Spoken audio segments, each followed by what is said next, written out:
acércate un poco más. Pero ahora sí Bueno. miren, ya. Ahora sí. Bienvenidos todas las personas que han aceptado la invitación de la FNPI. Solucionamos un breve problema técnico, pero bueno, aquí ya estamos con nuestro invitado del día de hoy, Daniel Samper Pisano, que ha aceptado nuestra invitación para conversar un rato sobre periodismo y los cambios que está viviendo el oficio y sobre qué principios y qué valores se mantienen en este oficio. Daniel Samper es una persona muy cercana a la Fundación Nuevo Periodismo Iberoamericano. Todos los conocemos por sus textos de periodismo investigativo, de periodismo de opinión, textos de humor, ensayos, textos sobre fútbol, sobre música vallenata. Y bueno, hoy ha venido a compartir un rato con nosotros. Muchas gracias por aceptar la invitación, Daniel. No, gracias a ustedes por permitirme este debut en esta tecnología que no sé cómo se llama, ¿qué? Videoconferencia o videoentrevista. Videoconferencia. Uy, yo llego ya a contarle esto a mis nietos, estoy en una videoconferencia. Ellos sí saben qué es esto, yo no tengo ni idea. Bueno, la idea, como decíamos, es conversar un poco. Dentro de un rato vamos a comenzar a recibir las preguntas de los asistentes. Para comenzar, me gustaría que a manera de introducción, nos dieras cómo es tu panorama sobre cómo es este periodismo que está sufriendo muchos cambios en el área tecnológica, de los que se habla, cambios del rol del periodista, pero que al mismo tiempo seguramente hay valores y competencias que se deben conservar. ¿Cómo ves tú qué cambia y qué se mantiene en el oficio? Yo creo que es importante separar lo esencial de lo accidental. Lo accidental en este caso es la tecnología. Lo esencial sigue siendo qué es este oficio y quién debe ejercerlo.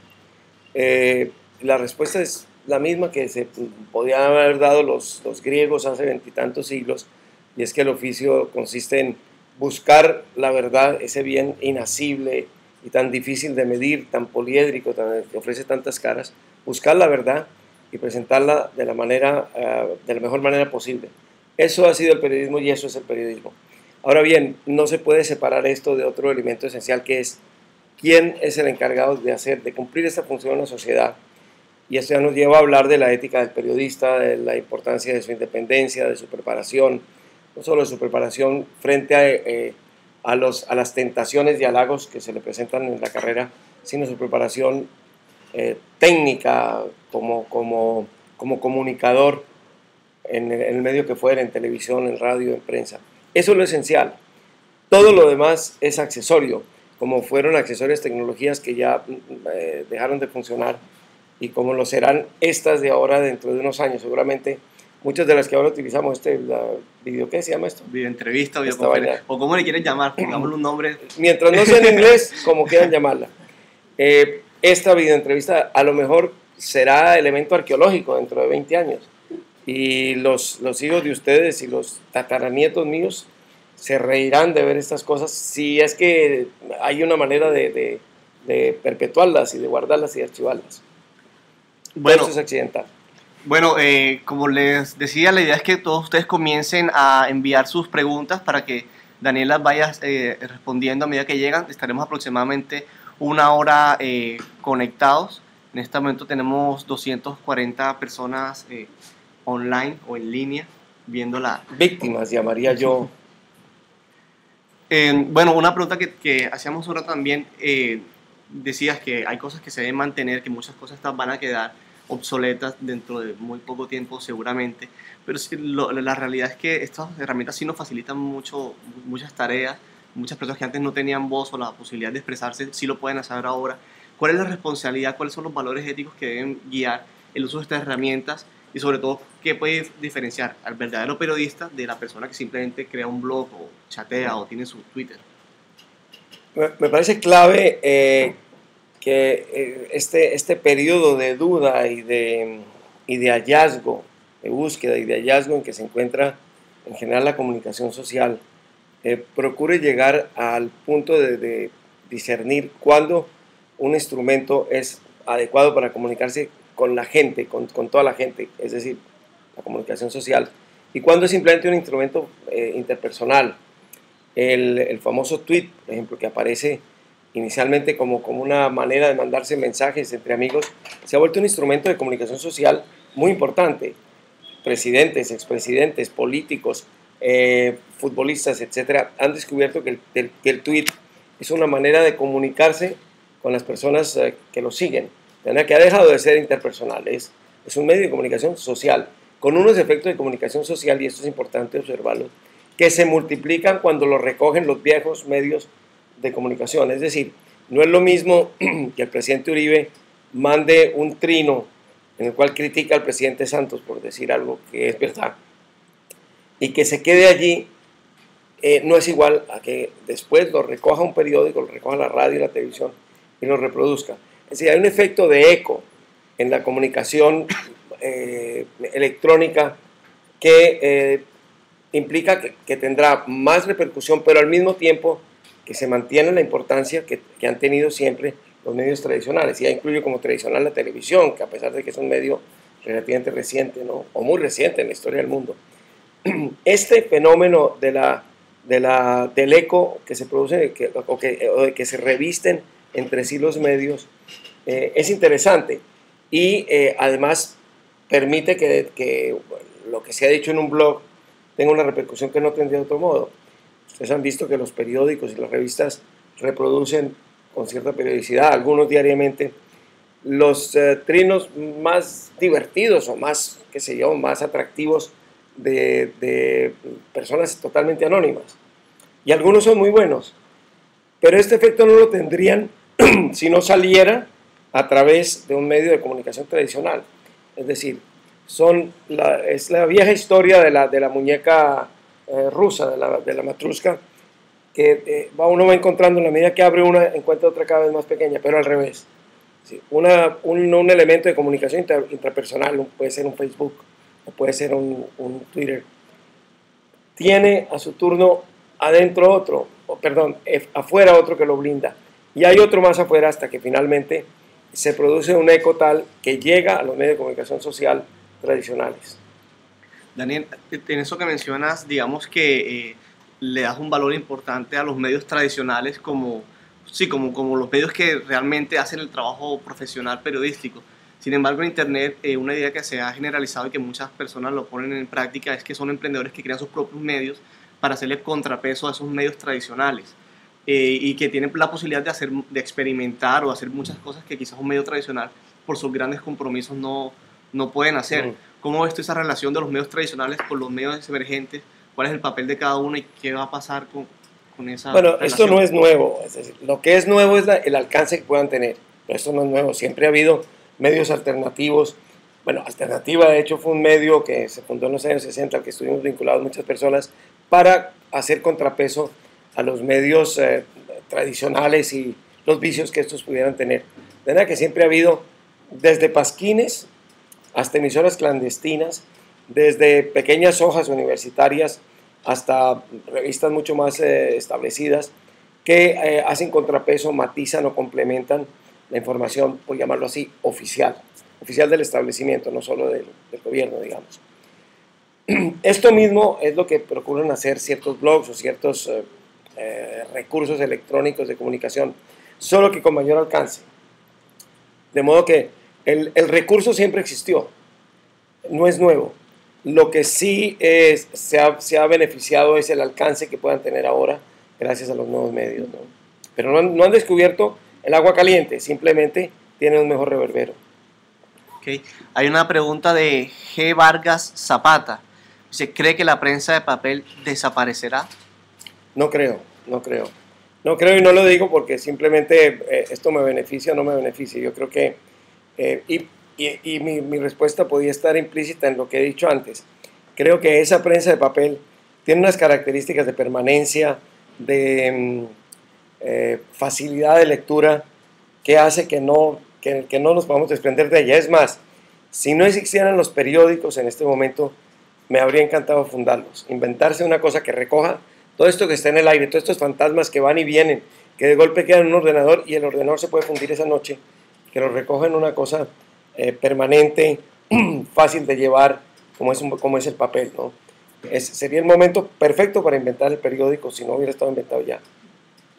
Una pregunta de Arrey Medina. Dice, ¿cree que el nanoblogging y el periodismo ciudadano reemplazan a los periodistas? Si nos puedes contar un poco sobre el tema del periodismo ciudadano, cómo lo ves y cuál es la reflexión que tienes respecto a eso. El nanoblogging no tengo ni idea qué es. ¿Son los blogs simplemente o qué? Es pequeños mensajes cortos tipo Twitter, pero si quieres nos concentramos en el tema del periodismo ciudadano. Bueno, sí, no, sé más o menos a lo que se refiere por esa explicación.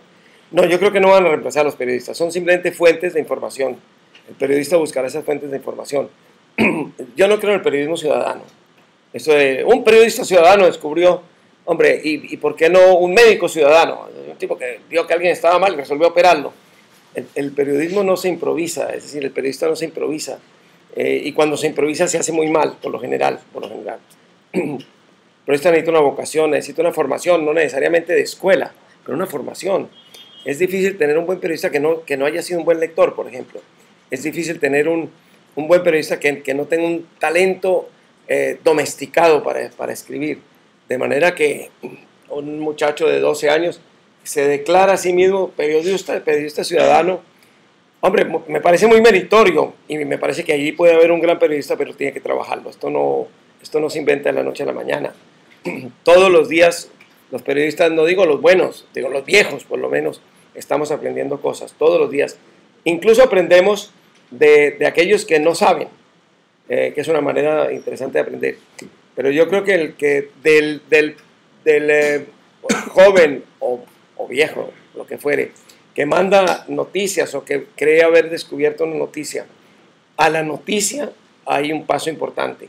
La noticia también no es un producto artesanal, es un producto que requiere mucha concentración, que requiere mucho trabajo, no se produce fácilmente.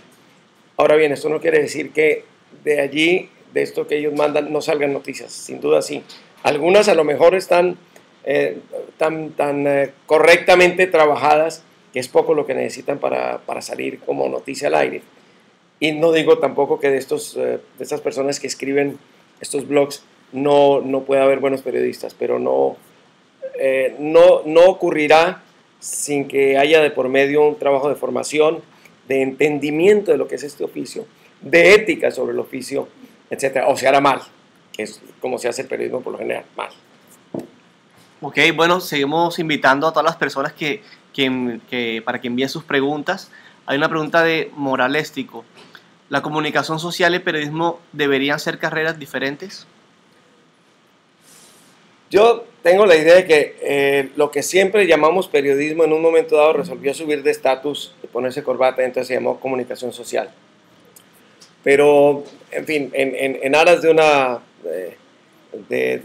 discusión razonable, sí, es evidente que hay otra serie de carreras, la publicidad, las relaciones públicas, etcétera, que podrían considerarse comunicación social y por lo tanto, digamos, serían hermanas del periodismo. Pero yo lo que creo es que le ha hecho mucho daño al periodismo y a la enseñanza del periodismo el que se le considera una comunicación social, porque se renunció primero a los talleres de periodismo, es decir, aquellos elementos que realmente vinculan al periodista a su oficio. Segundo, a una serie de normas y de exigencias y de disciplinas y de trabajos que hacen del periodista un periodista, no otra cosa distinta, no un relacionista ni un publicista. Entonces me parece que el hecho de que se hubiera elevado, entre comillas, el verbo elevar, el periodismo al rango de comunicación social, a veces se hizo en ciertas universidades de garaje para evitar determinados recursos relativamente costosos que no podían aportar. Y al final lo que se estuvo produciendo durante mucho tiempo, y no sé si todavía, fue ni comunistas afortunadamente siempre se producirán en las universidades, no, ni comunicadores, ni tampoco periodistas, ni relacionistas, ni publicistas, sino comunicólogos. Es decir, una gente tan experta en comunicación social que de lo único que podía vivir era de enseñar comunicación social. Y así fue. Estas universidades fabricaban profesores de comunicación social, ninguno de los cuales era capaz de escribir una noticia. Daniel, en este panorama, en parte por la situación económica o por la forma en la que los profesionales de hoy trabajan, los periodistas muchas veces tienen que saltar del periodismo a trabajar en una oficina de prensa o trabajar en una institución pública o trabajar en publicidad, que son digamos, tareas afines a la comunicación, pero que no son propiamente periodismo. Eso plantea a veces muchos dilemas éticos para el periodista, cómo enfrentarlos y, digamos, Sí, cómo vivir esa realidad. sí, digamos que no puede haber una norma absoluta. Apartamos de la base de que el periodista es mal pagado. Eso no necesitamos demostrarlo porque está demostrado durante muchos años. Partamos de esa base. Ahora bien, hay periodistas que para redondearse un sueldo que le permita que sus hijos vayan a un colegio decoroso, etcétera, tienen que hacer otro tipo de trabajo, lo que se llama el pluriempleo en España. Ahora bien, el pluriempleo en sí mismo no es censurable, pero hay empleos de empleos. Lo que no se puede es periodista de una emisora, por ejemplo, o de un periódico, lo que ustedes quieran, y al mismo tiempo asesor de prensa del alcalde. El que piense que puede ser periodista asesor de prensa del alcalde, o lo hace público y entonces la gente sabe a qué atenerse y habrá muy pocos que le crean, o lo esconde y entonces está faltando profundamente a la ética. Ahora bien, si ese mismo periodista redondea sus horas siendo editor es decir, corrector de pruebas de una editorial, pues no hay ningún problema, o haciendo un programa de vallenato en una emisora, ningún problema. Es cuando existe una incompatibilidad, y esa incompatibilidad existe en el momento en que el periodista está ejerciendo por fuera funciones que lo coartan o le quitan su libertad. Hay una pregunta de G. Vargas Zapata, dice, según Ramonet, Ignacio Ramonet, la semilla del futuro del periodismo está en las redes sociales, blogs, páginas independientes, etc. ¿Comparte su opinión? No sé sobre qué base la dice Ramonet. Yo creo que es difícil en este momento podernos averiguar. Hay un chamán que suelen alquilar en el gobierno, a lo mejor nos podría dar alguna luz. Pero todo lo que se haga en este momento, se diga, se presagie, es chamanismo, ¿no?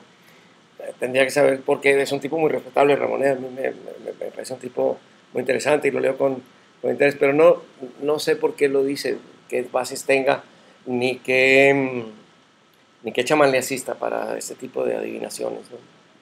Bueno, seguimos invitándolos a que envíen sus preguntas. Estamos en directo de www.fnpi.org.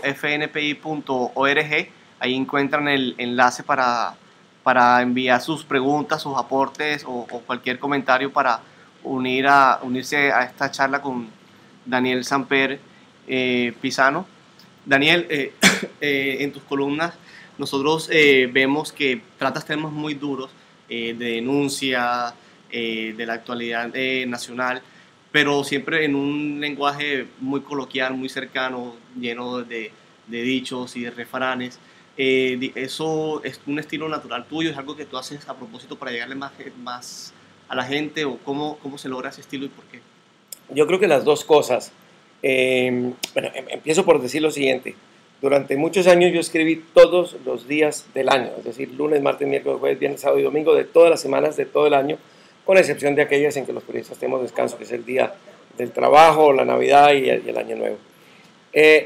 Ante esa situación de escribir todos los días y para no aburrir profundamente al lector, sé que lo aburro un poco, pero no aburrirlo profundamente, y además basado en mis propios y mediocres talentos e intereses, empecé a escribir unas columnas divertidas, otras muy serias. Cuando tenía una investigación en curso, escribía varias columnas sobre la investigación. En otras materias veía algo divertido y lo escribía.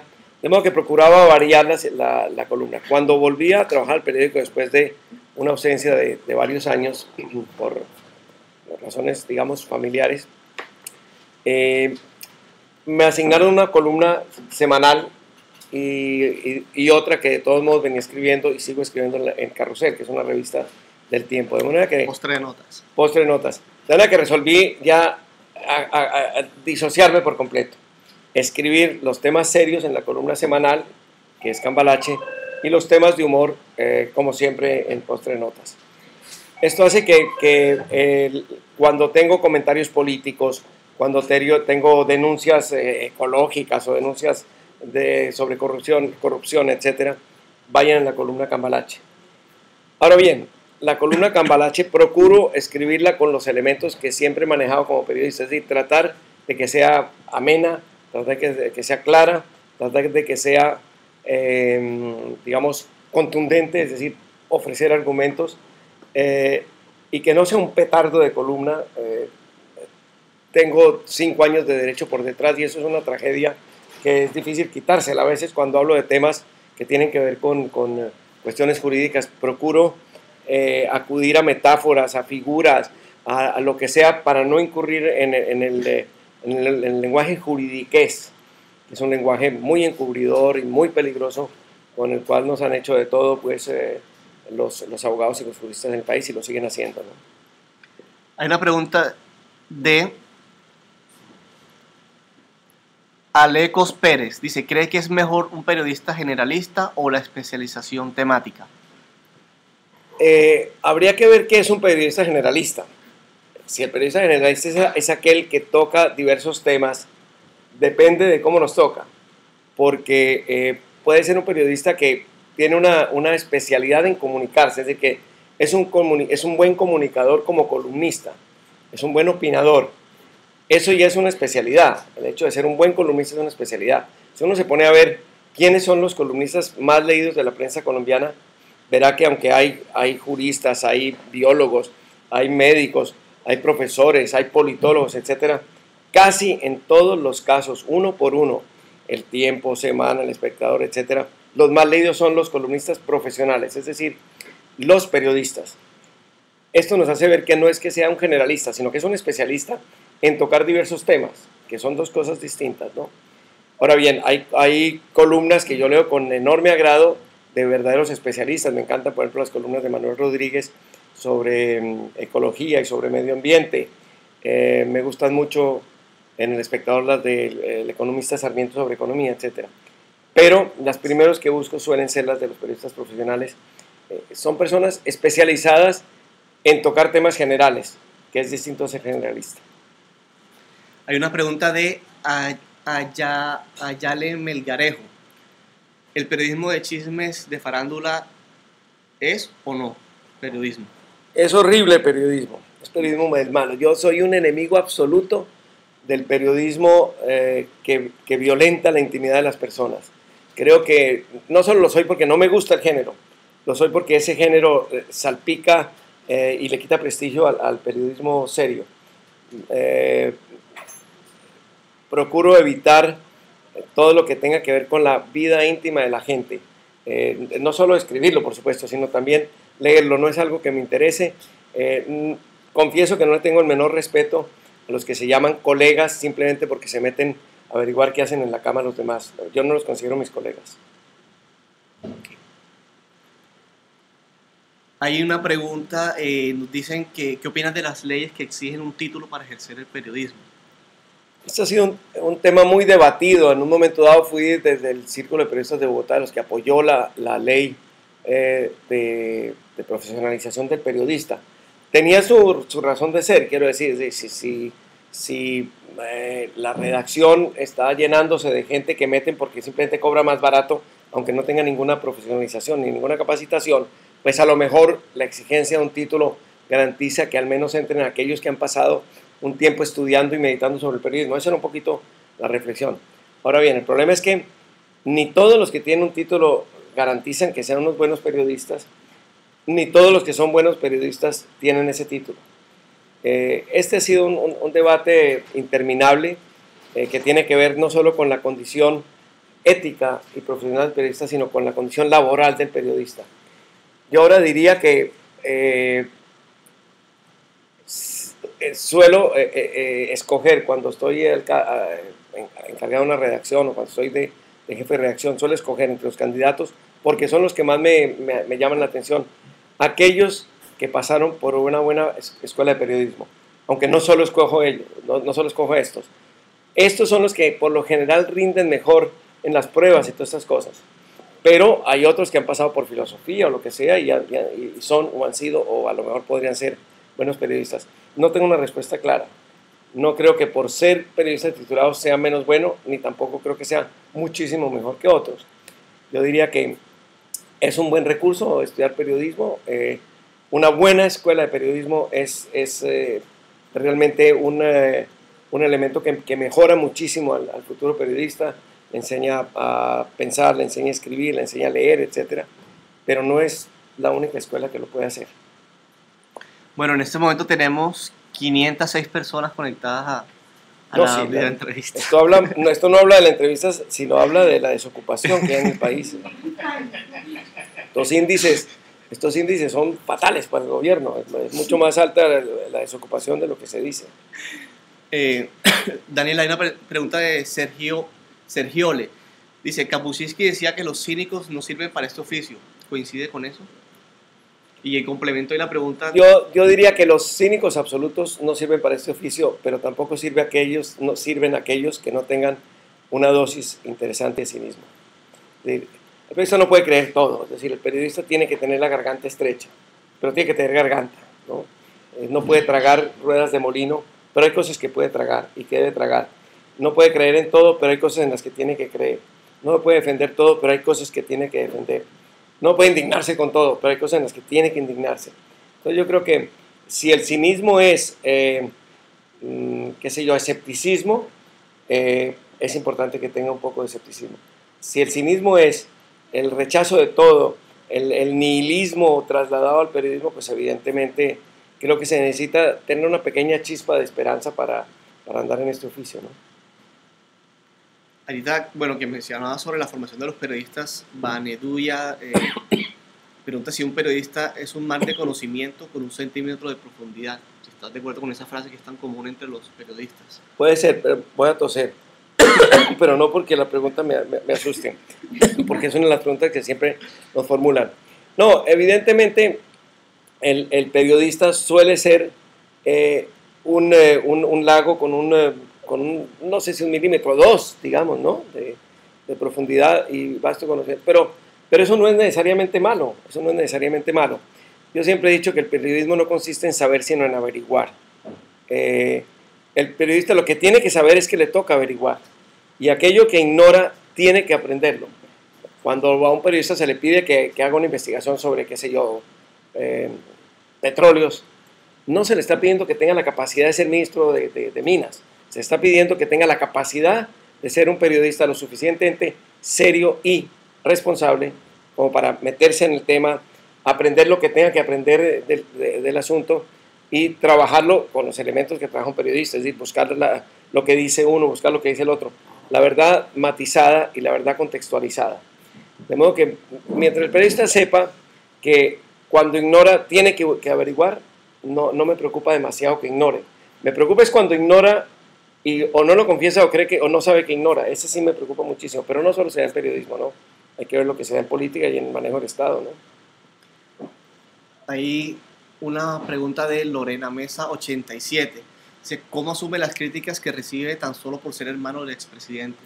Se las paso a él y él me pasa las que le llegan a él contra mí. No, es muy, mire, lo voy a decir de una vez porque seguramente esto descarga la mitad de las preguntas que hay. Dios tiene diseñados determinados castigos realmente duros y penosos contra algunas personas que han pecado mucho. Uno de esos es el de convertir a un periodista en hermano de un político.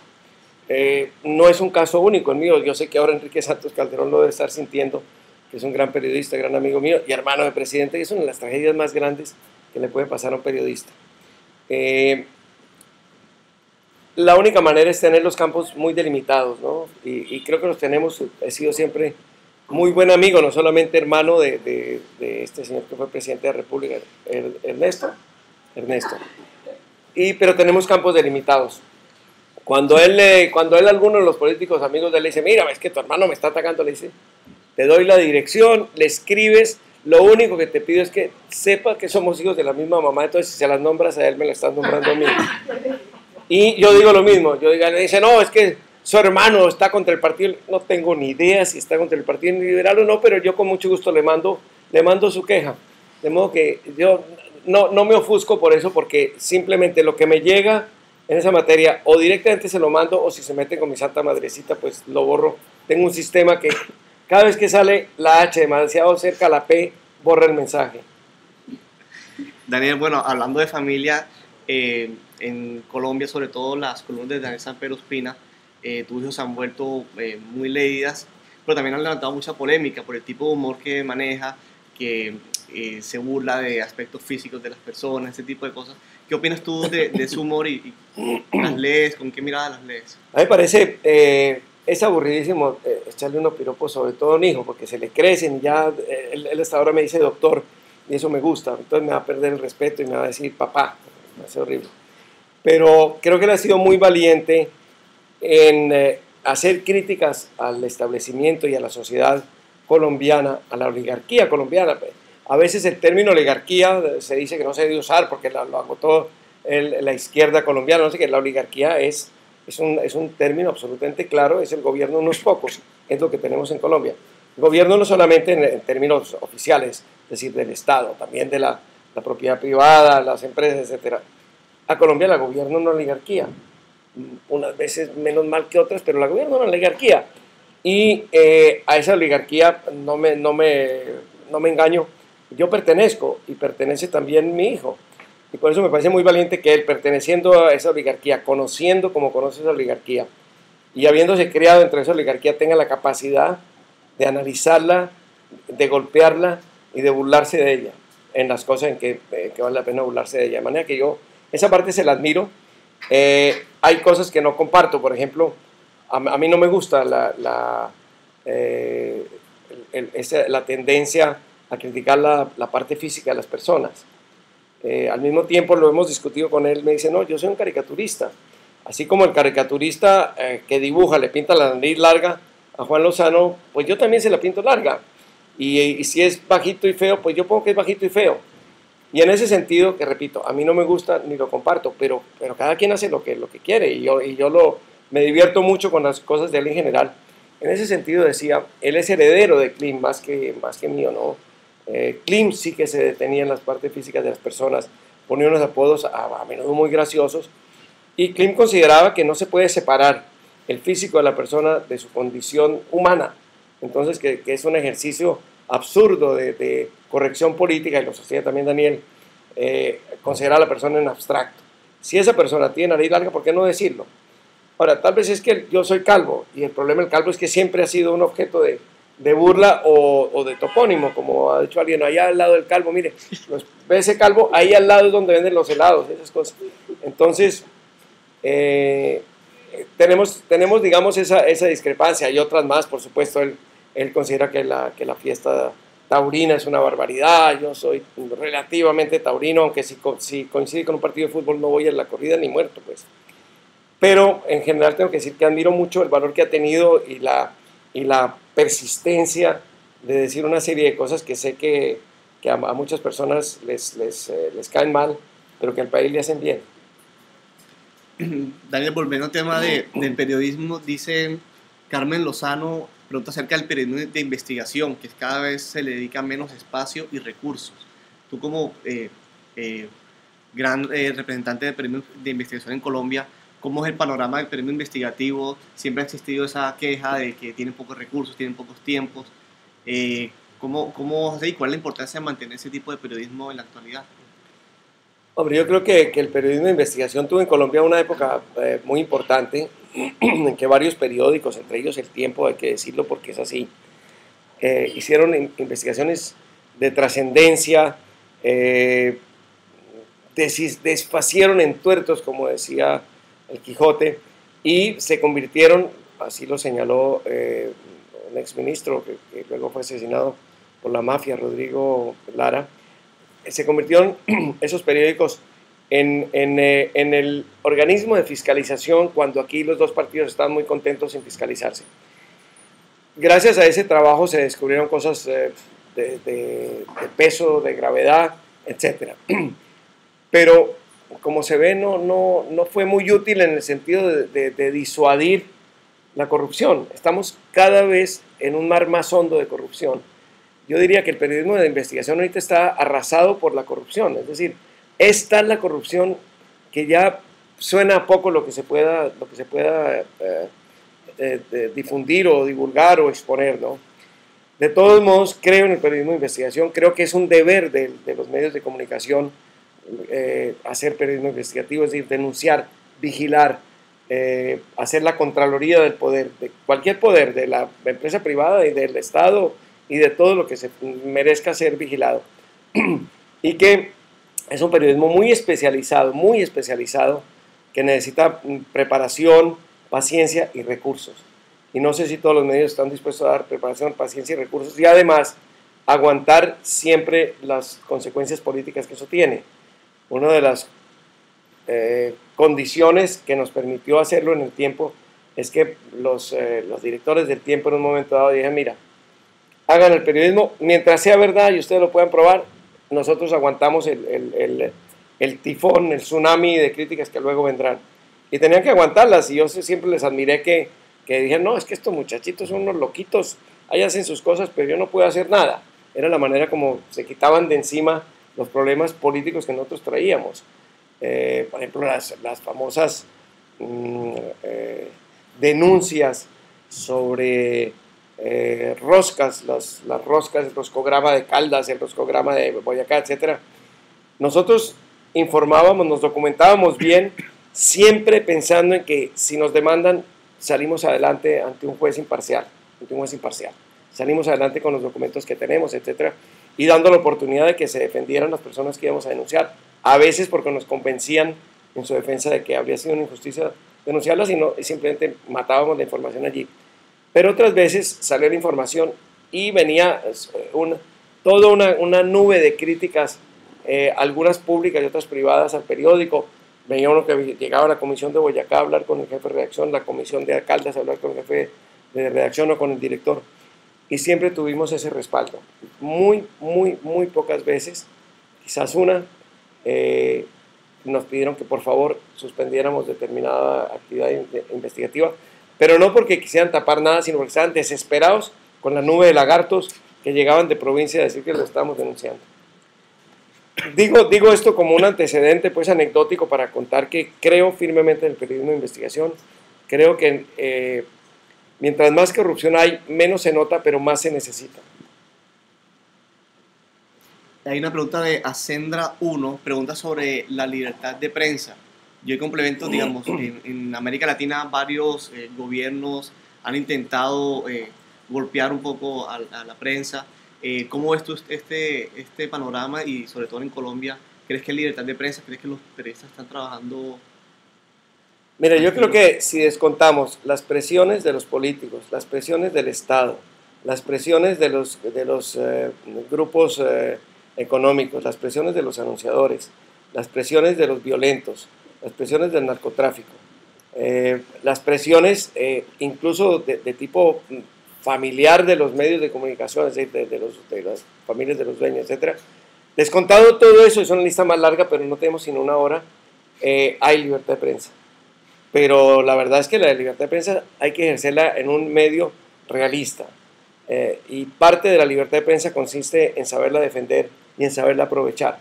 Ningún periodista, creo yo, a menos que sea muy ingenuo, va a decir, denme la libertad de prensa y yo trabajo. Hay que conquistarla, hay que buscarla, y la conquista no es una batalla teórica, hay que buscar cada centímetro y ganar cada centímetro. De modo que parte de la libertad de prensa implica el deber de defenderla. Ahora bien, cuando yo veo gobiernos que hablan de la libertad de prensa, me entra un temblor muy especial, me pongo a sudar y siempre pido huepanela, porque sé que detrás de ese amor por los valores de la libertad de prensa hay un valor absolutamente espurio de defensa de intereses concretos. No tengo la menor simpatía por lo que está haciendo el presidente Correa en Ecuador. Tengo simpatía por otras cosas que hace Correa, pero esta no. Esto voy a defender la libertad de... Retírese del gobierno y defiéndala. No la defiendes del gobierno, ¿no? Por supuesto, tampoco tengo la simpatía que algunos profesan por Chávez como jefe de prensa de Venezuela. No me gustan los gobiernos cuando se meten a salvarle a los ciudadanos la libertad de prensa. Ahora bien, acepto y digo y he criticado que el periodista abusa, que el periodismo a veces es irresponsable, que el periodismo a veces es entregado, que el periodismo a veces es vendido, pero las correcciones para esto no provienen de un gobierno interesado en su imagen, porque siempre tendremos lo que se ha conseguido al final de esas cosas, que es más censura y menos libertad.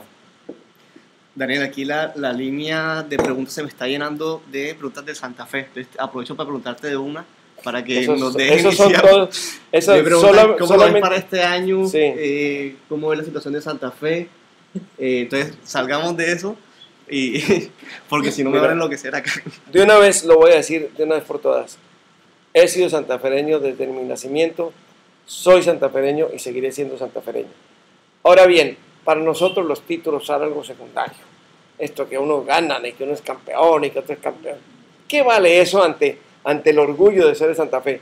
Dejamos de ser colombianos por el hecho de saber que está en el puesto 172 en materia de desarrollo, no. Y si sube al 171, pues tampoco nos interesa. Nosotros somos colombianos porque vemos en este país una serie de valores, o de coincidencias, o de accidentes, como haber nacido en el país, digo, que nos hacen orgullosos de ser colombianos. Lo mismo pasa con el santafereño. Al santafereño no le interesan tanto los títulos. Uy, subimos en la escala de desarrollo, no sé, no nos interesa eso. Podíamos haber ganado el año pasado, ser campeones. Sí, y no lo fuimos, no pasa nada. Hay un valor intrínseco en la condición de ser santafereño que es más importante que todos. ¿Cuál es ese valor? No lo sé bien todavía, pero digamos que el amor por la camiseta, para salir rápidamente del problema. Pero pregúnteme por el Barça, en cambio. Bueno, cuéntanos del El Barça, que es el hermanito de Santa Fe, claro. Ustedes hermanito también, menor. hermanito menor, pero ya crecerá más todavía. El Barcelona, lo digo muy en serio, es decir, los que en este momento vivan en el mundo, pongan el televisor cada vez que juegue el Barça, van a ver una lección de poesía en vivo. De esto se hablará durante años, como se habló del Santos de Pelé, del Brasil de 1970, etc. De este Barça se hablará, ustedes le hablarán a sus nietos, se comentará, dirán, yo una vez lo vi jugar en vivo, para cosas de ese estilo. Véanlo, aprovechen el momento, aprovechen la situación. El Barça está vivo. Este Barça del cual se acordarán siempre estará compuesto dentro de 20 años por unos viejitos, unos ya un poquito canosos, calvos, hay varios, ¿no? Iniesta, mismo Pepe, etc. Pero este Barça es un fenómeno excepcional. Esto no se ve todos los días. Esto en la historia del mundo no se había visto y va a ser difícil que se repita. Ven que véanlo.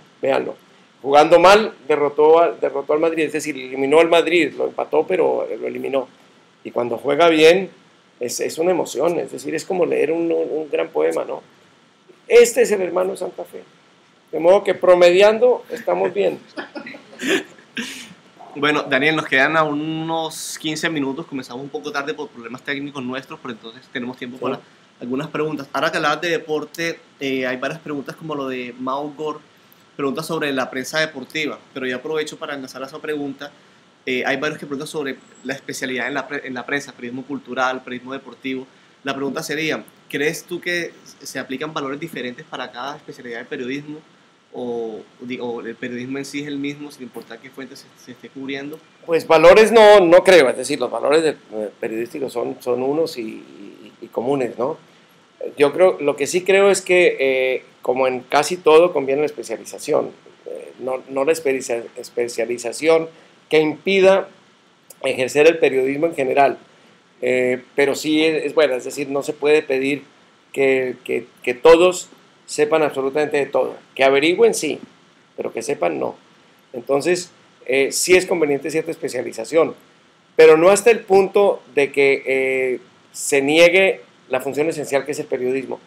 Cuando yo estuve un año como jefe de redacción de un periódico que se llamó El Pueblo en Cali, noté que los periodistas de deportes se consideraban, digamos, una especie de profesión aparte.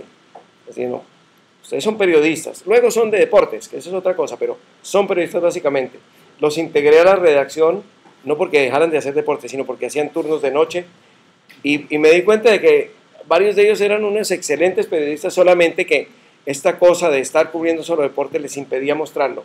Pero cuando hicieron turnos de noche, cubrían accidentes, cubrían puñaladas y lo hacían muy bien. Y cuando en un momento dado lo cambiaba un periodista de deportes por 3 meses para que fuera a otra sección, lo podía hacer muy bien, o mal si no era buen periodista, pero digo, lo importante es que se den cuenta que son periodistas. Luego serán periodistas de deportes, o serán periodistas económicos, o serán periodistas de lo que fuere, pero son periodistas. Por eso yo, cuando estoy con una redacción, creo siempre en los turnos nocturnos que se hagan sin reparar en que no, el económico que no venga porque él no sabe sino economía, pues que aprenda y sobre todo que para cubrir una puñalada no se necesita ser especialista, para cubrir un accidente tampoco, y para otras cosas tiene que tener un dominio mínimo de la profesión. Entonces lo que creo es que los periodistas de deportes en muchos casos se han aislado ellos mismos, no es que los discriminen, es que ellos discriminan, y me parece un grave error.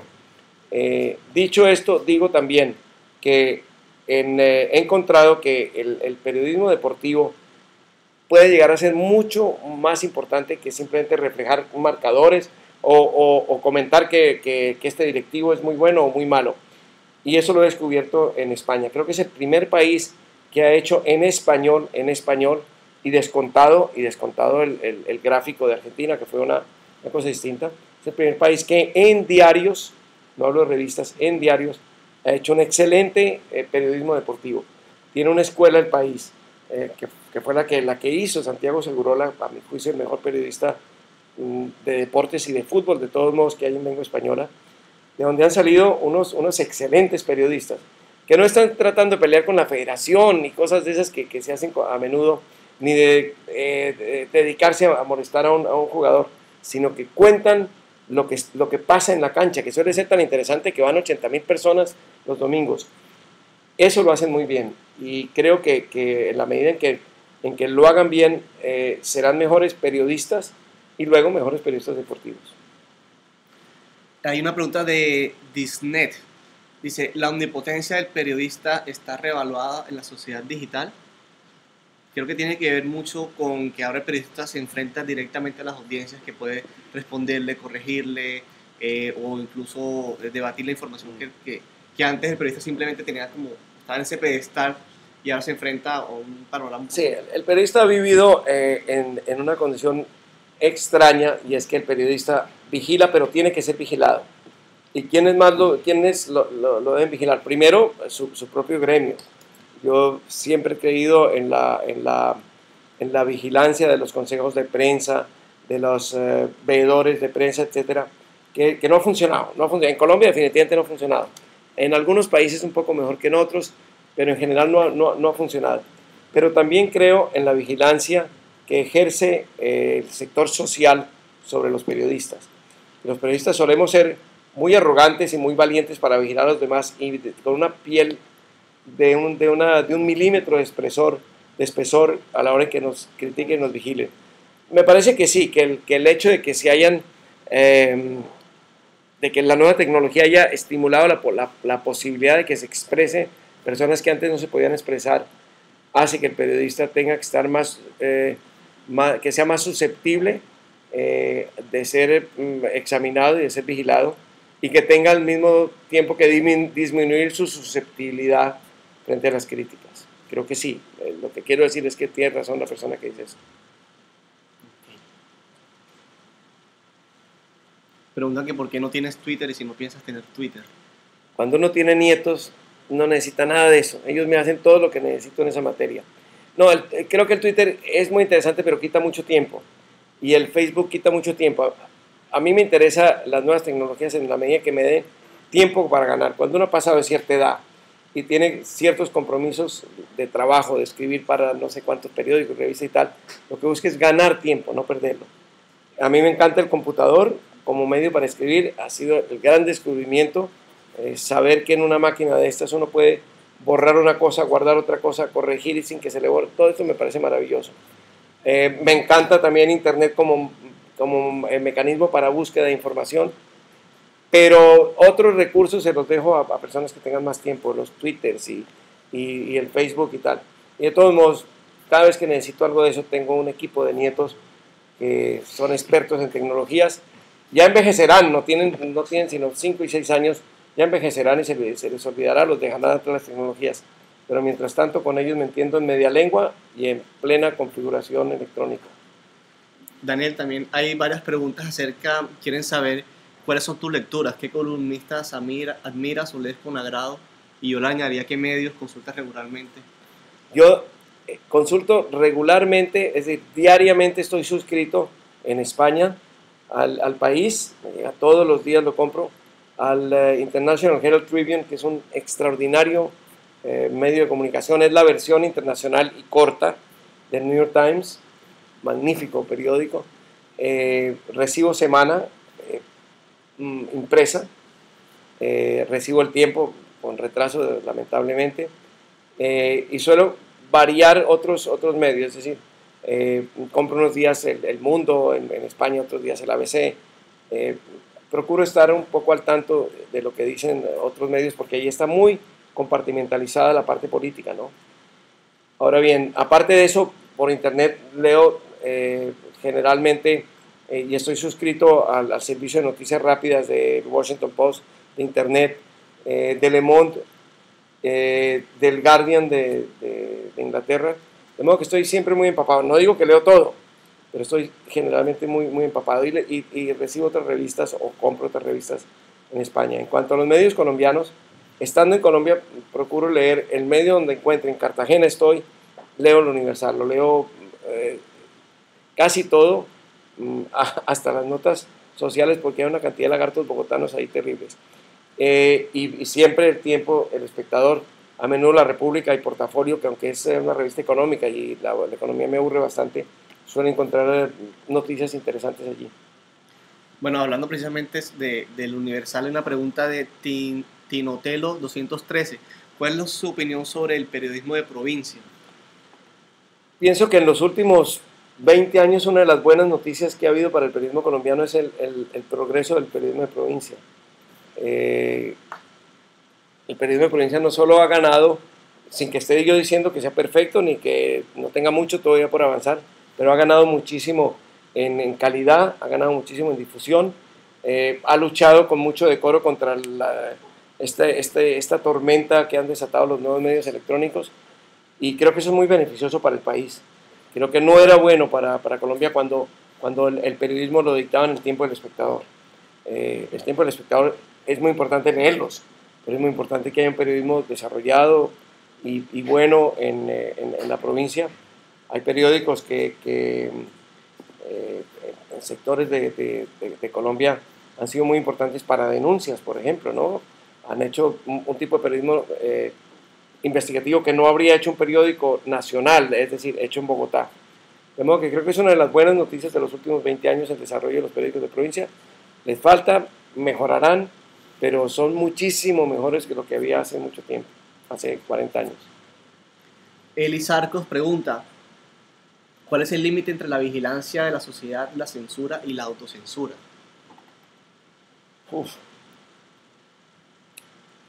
Hay una autocensura, digamos, inevitable, que depende de los gustos casi del periodista. El periodista, ¿qué hace? Escoge unas palabras frente a otras, unas frases frente a otras, unos temas frente a otros. ¿Por qué lo hace? Algunas veces porque es un buen profesional y detecta que hay una mejor noticia aquí que allí, pero en otros casos porque su instinto o sus gustos lo llevan a un sitio y no al otro. Eso ya es un principio de autocensura, quiero decir. Cuando yo me abstengo de tomar un tema y tomo otro, seguramente hay una autocensura inconsciente en esa materia. De manera que todo en ese sentido sería autocensura, es decir, aquello que, como se ha dicho, conspira contra la subjetividad del periodista, que no se puede ser objetivo, porque conspira contra la objetividad del periodista, perdón, que no se puede ser totalmente objetivo porque somos sujetos, seres que tenemos gustos y pasiones y cometemos errores, etc. Pero es una discusión muy larga, muy antigua, y creo que la autocensura que es reprobable es aquella que se hace en beneficio de intereses. Uno no puede poner a una persona que tiene intereses económicos a cubrir la parte económica, porque tenderá a beneficiar unas cosas y otras no. Uno no puede poner a una persona que tenga un equipo de fútbol en su corazón a hacer información objetiva sobre fútbol, porque no será objetiva.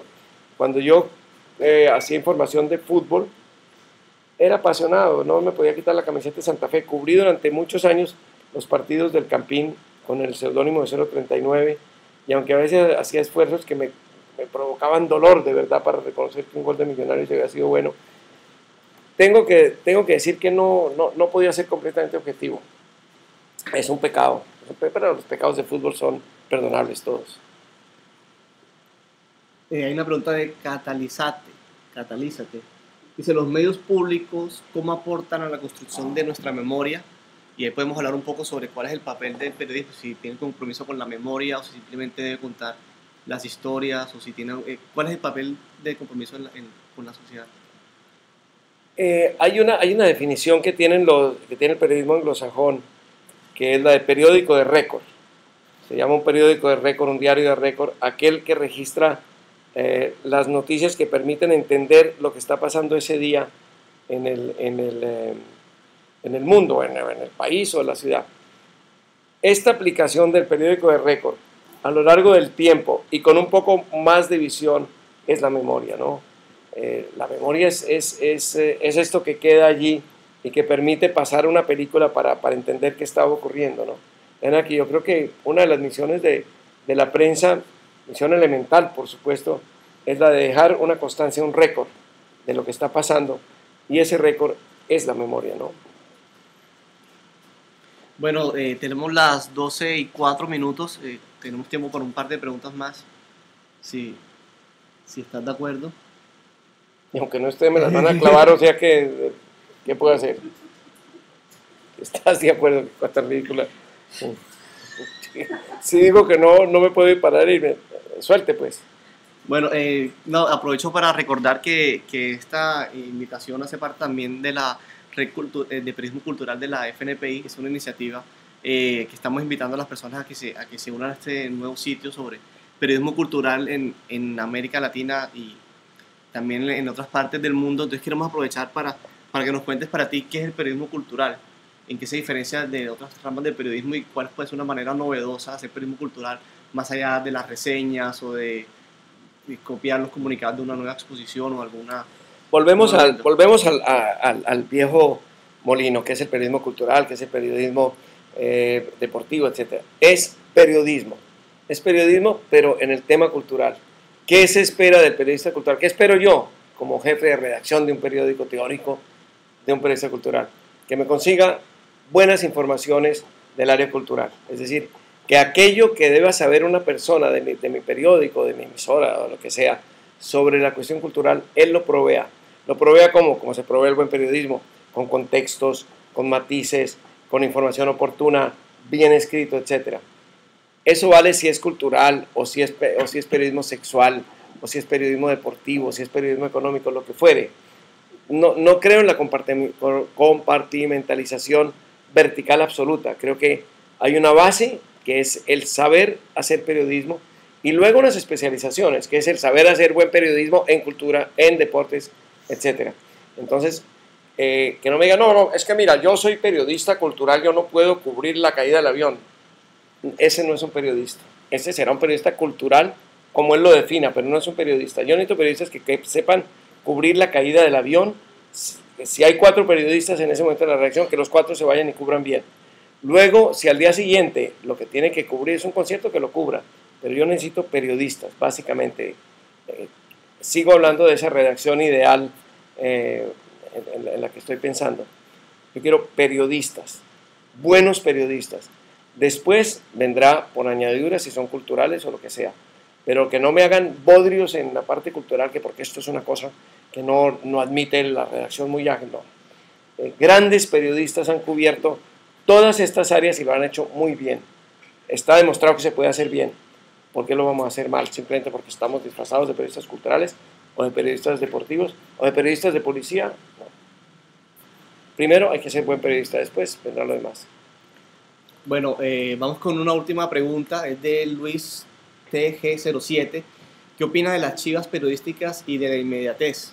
Y ahí complementamos sobre todo en la área digital, en la que la competencia por la inmediatez, en la que cualquier persona puede publicar rápidamente un hecho. ¿Cuál es el valor de la chiva en este mundo acelerado? Yo creo que un periodista que no crea en el valor de la chiva debe ser, no sé, a lo mejor es un buen novelista o es un buen jurista, pero por difícil que sea dar chivas ahora, porque el periodismo se está informando constantemente, es decir, se produce una información y entra inmediatamente a las versiones digitales de los periódicos o lo que sea. Por difícil que sea tener una chiva amarrada mucho tiempo, la chiva sigue siendo para el periodista la excitación de la noticia. Es decir, que a mí no me digan que es muy buen periodista pero no le gustan las chivas, por Dios. Es decir, es un mujeriego, pero lo que no le gusta es acostarse con señoras. ¿Qué es esto? No, la chiva sigue siendo un ingrediente fundamental, sigue siendo uno de los estímulos del periodista y sigue siendo uno de los placeres del periodismo. Antes duraba 24 horas en un periódico, la chiva que uno conseguía duraba 24 horas mientras se publicaba. Ahora durará 10 minutos, pero ha habido chivas que han pasado la historia por 3 minutos y nombres que han pasado a la historia porque dieron una chiva 3 minutos. Los que dieron, por ejemplo, la noticia de la muerte de John Kennedy, se adelantaron en 1 minuto o en 2 a los otros, pero es una satisfacción, es parte de este oficio, es parte de lo atractivo de este oficio, ¿no? Okay. Bueno, Daniel, se nos está acabando el tiempo. Primero que todo queremos agradecerte a ti por estar con nosotros, por tu generosidad, por compartir todas estas reflexiones que has ido acumulando a lo largo de tu vasta experiencia. Lo de basta, ¿qué tan basta? Tampoco. Amplia. ¿Y con B grande o con B chiquita? Con V. Ah, bueno. Con V. Sí, porque esto ya me preocupaba un poquito el uso del homónimo. Siga. Igualmente agradecemos todos que nos hayan acompañado durante esta conversación. Muchísimas gracias. Los esperamos en una próxima entrevista. En total tuvimos 618 personas pendientes durante poco más de 1 hora. El desempleo. Y bueno, y ahora ya comienzan a llegarnos muchos mensajes de insulto, básicamente, con lo cual terminamos. Aquí dice que te diga que te agradezca por el vaciadón. ¿Quién dice eso? Debe ser mi hijo. No. Bueno, comienzan a llegar muchísimas mensajes de agradecimiento y bueno, esperamos tenerte en una próxima ocasión. Muchas gracias a ustedes. En realidad lo que me decía Natalia no dolió. Yo tenía miedo de que esta cosa fuera a doler, pero no. Veo que estos métodos, ¿cómo se llama? ¿Video qué? Videoconferencia o videoentrevista o videocharla. No, me parece interesante. A lo mejor un día me verán en un Twitter. Bueno, ahí estaremos listos. Muchísimas gracias, Daniel. Daniel. Muchas gracias. Chao. Bueno, yo no sé si esto se significa que hay que aplaudirlo.